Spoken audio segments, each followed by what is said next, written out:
नमस्कार। मैं अरुण के शर्मा, एनालिस्ट वन थॉट। पिछले 48 घंटे में करीब 6 आतंकवादी भारत की सीमा के अंदर आकर उन्होंने शरारत की और भारतीय सेना ने उन 6 आतंकवादियों को, जो 16 या 18 की लिस्ट दी गई थी, उनमें वो 6 आतंकी शामिल थे, उनको मार गिराया है। और एक ड्रोन से उनकी जब फोटो आई तो उसमें एक आतंकवादी दिखाई भी दिया, जिसके आधार पर वहाँ भारतीय सेना ने कड़ी कार्रवाई करके उसको मार गिराया। और वो आतंकी अपनी माँ से कॉल पर बात कर रहा था और उसकी माँ बोल रही थी, बेटा सरेंडर कर दो, परंतु उसने सरेंडर नहीं किया। अब इसमें जो भारत ने काम किया है, क्योंकि तुर्की इनके साथ में है, तो तुर्की की कंपनी का सिक्योरिटी क्लीयरेंस भी रद्द कर दिया गया है। भारत के खिलाफ पाकिस्तान को चीन और तुर्की ने हथियार और ड्रोन दिए थे। अब भारत ने गुरुवार को तुर्की की कंपनी सेलेबी एयरपोर्ट सर्विसेज का सिक्योरिटी क्लीयरेंस रद्द कर दिया है। सेलेबी दिल्ली, मुंबई, कोचीन, कन्नूर, बेंगलुरु, हैदराबाद और गोवा में ग्राउंड हैंडलिंग सर्विस देती थी। इससे पहले जम्मू कश्मीर के त्राल में सुरक्षा बलों ने 3 आतंकवादियों को मार गिराया था। तीनों आतंकवादी एक मकान में छिपे हुए थे। सुरक्षा बलों ने इन्हें ड्रोन की मदद से ढूंढ निकाला था और जब इनको चैलेंज किया गया तो इन्होंने सरेंडर नहीं किया और इनका एनकाउंटर कर दिया गया। त्राल में मारे गए एक आतंकी अमीर नज़ीर बानी का आखिरी वीडियो सामने आया है। इसमें वह अपनी माँ से बात कर रहा है। माँ ने कश्मीर में अमीर से कहा, बेटा सरेंडर कर दो। जम्मू कश्मीर में पिछले 3 दिनों में यह दूसरा एनकाउंटर है। इससे पहले शोपिया जिले के केलर में 13 मई को, यानी परसों को, सुरक्षा बलों के साथ एनकाउंटर में लश्कर तैयबा के 3 आतंकवादी मारे गए थे। ये आतंकवादी अमीर नज़र जो वानी है, ये एनकाउंटर से पहले अपनी माँ से वीडियो कॉल पर बात कर रहा था। पहलगाम हमला जो हुआ उसमें सरकार ने 14 लोकल आतंकियों की लिस्ट जारी की थी। वो 14 लोकल आतंकियों में ये 6 लोग हैं जो मारे गए हैं। इनमें आसिफ अहमद शेख, अमीर नज़ीर वानी, यावर अहमद भट्ट, एहसान अहमद शेख, शाहिद अहमद कुट्टे, अदनान शफी डार, जो कि मारे गए हैं। ये सभी लोग अवंतीपुरा, पुलवामा और शोपिया के रहने वाले थे। 8 आतंकवादियों की और तलाश जारी है, जिसमें आसिफ अहमद खांडे, नसीर अहमद बानी, आदिल रहमान डेंटो, हारिस नज़ीर, अमीर अहमद डार, जुबैर अहमद बानी और हारून रशीद गनी और जाकिर अहमद गनी, ये लश्कर तैयबा के, जैश मोहम्मद के, हिजबुल मुजाहिदीन के और TRF के ये एक्टिव लोग हैं। अब सरकार ने तुर्की और अज़रबैजान जाने से मना कर दिया है, चाहे वो शादी के लिए ही क्यों ना हो। भारतीय लोगों के तुर्की और अज़रबैजान में शादी और फिल्मों की शूटिंग के लिए जाने में भी कमी आ गई है। आधिकारिक सूत्रों का कहना है कि सरकार भी लोगों से कह सकती है कि इन देशों में ना जाएं। क्योंकि ये दुश्मन देश के दोस्त हैं। पाकिस्तान आतंकवादी देश है, हमारा दुश्मन है, और ये उनके दोस्त हैं। इजराइल ने ऑपरेशन सिंदूर की तारीफ की, कहा आतंकवाद के खिलाफ लड़ाई में हम भारत के साथ हैं। इजरायली रक्षा मंत्रालय में director general DG major general Amir Baram ने भारत के रक्षा सचिव राजेश कुमार सिंह से बात की। बाराम ने भारत के ऑपरेशन सिंदूर की सफलता की तारीफ की, साथ ही आतंकवादी के खिलाफ लड़ाई में पूरा समर्थन देने की बात भी कही है। अब इसमें DG Israel ministry of defence major general Amir Baram today spoke with the defence secretary Rajesh Kumar Singh, extending Israel's full support to India's rightful fight against terrorism while lauding the success of, ये मिनिस्ट्री ऑफ डिफेंस की तरफ से कहा गया है। और जयशंकर साहब ने कहा है कि आतंकवाद रुकने तक सिंधु समझौता रद्द रहेगा। भारत ने तुर्की की कंपनी का जो सिक्योरिटी क्लियरेंस है वो रद्द कर दिया है। उसमें सेलेबी एयरपोर्ट सर्विस का जो सिक्योरिटी क्लियरेंस रद्द किया गया है।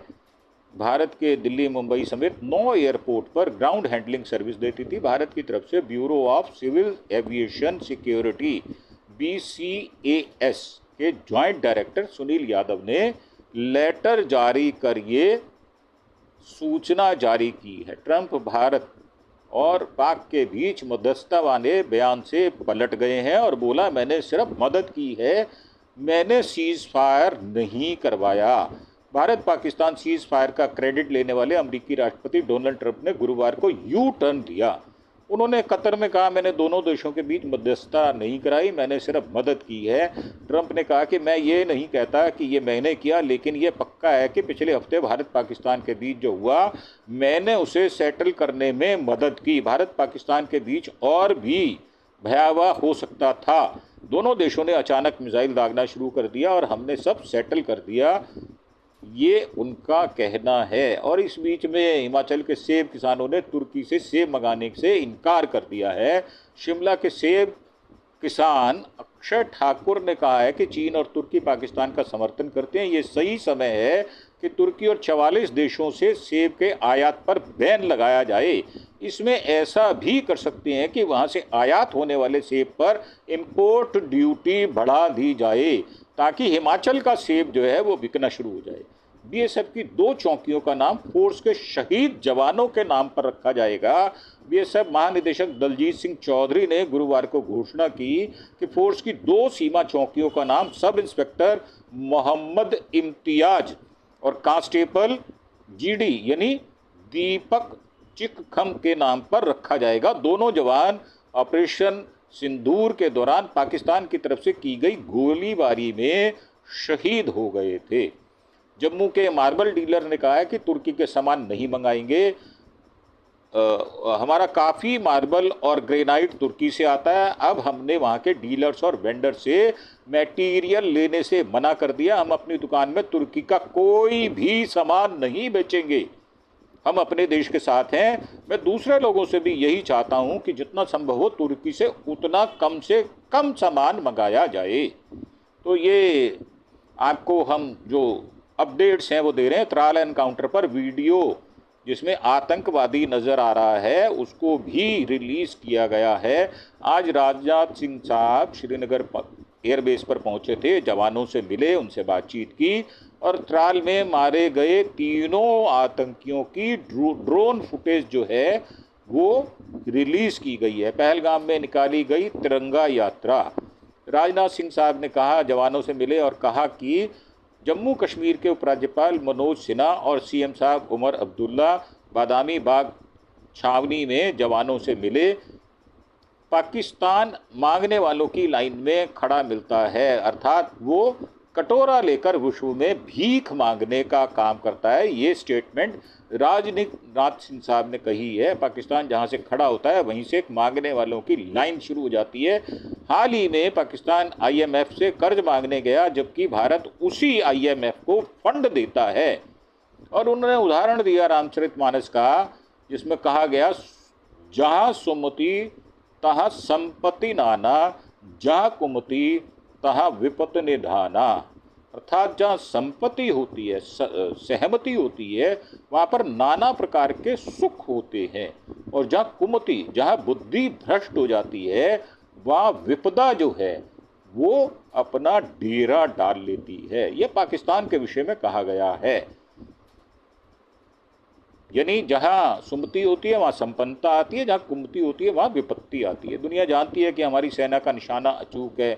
आपको याद होगा लगभग 21 साल पहले स्वर्गीय अटल बिहारी वाजपेयी के सामने इस्लामाबाद ने डिक्लेयर किया था कि पाकिस्तान से आतंकवाद एक्सपोर्ट नहीं किया जाएगा, लेकिन पाकिस्तान ने धोखा दिया। हमारे प्रधानमंत्री नरेंद्र मोदी ने 2 टूक शब्दों में आतंकवाद के खिलाफ डिफाइन कर दिया। उन्होंने कह दिया कि अब कोई भी आतंकी वारदात एक्ट ऑफ वार मानी जाएगी। अगर सरहद पार से आतंकी घटनाएं हुई तो बात बहुत दूर तक जा सकती है। अब आतंकवाद पर कोई बात नहीं होगी, अब बात होगी तो सिर्फ पाक अधिकृत कश्मीर पर होगी। दुनिया जानती है हमारी सेना का निशाना अचूक है, और जब निशाना लगाते हैं तो आतंकियों की गिनती का काम हम दुश्मन पर छोड़ देते हैं। भारत ने माथे पर वार करने वालों की छाती पर घाव किया है, छाती पर वार किया है।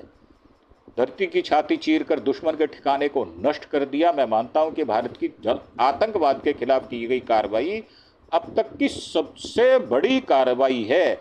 हमने दिखा दिया है कि हम आतंकवाद के खिलाफ किसी भी हद तक जा सकते हैं। उन्होंने भारत के मस्तिष्क पर वार किया तो हमने उनकी छाती पर वार किया है। और राजनाथ सिंह साहब बोले कि हम सिर्फ डिफेंस नहीं, कार्रवाई भी करते हैं, अटैकर भी हैं। आपने जिस तरह पाकिस्तान की चौकियों और आतंकी ठिकानों को ध्वस्त किया, उसे पाकिस्तान याद रखेगा। पूरे देश की शुभकामनाएं, प्रार्थनाएं, कृतज्ञताएं आपके साथ हैं। मैं एक तरह से उनका डाकिया बनकर आया हूं। ये बात उन्होंने भारतीय सेना के जवानों से कही है।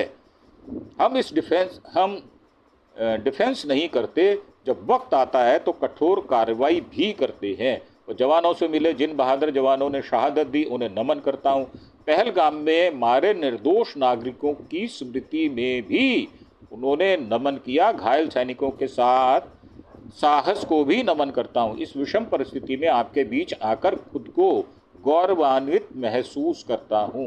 मैं भले आपका रक्षा मंत्री हूं, उससे पहले भारत का नागरिक हूं, और एक नागरिक के रूप में ही आपका आभार व्यक्त करने के लिए यहाँ उपस्थित हूं। ऐसी भावना उन्होंने प्रकट की। जम्मू कश्मीर की जनता ने आतंकियों के प्रति जिस तरह गुस्से का इजहार किया, उसे भी मैं नमन करता हूं।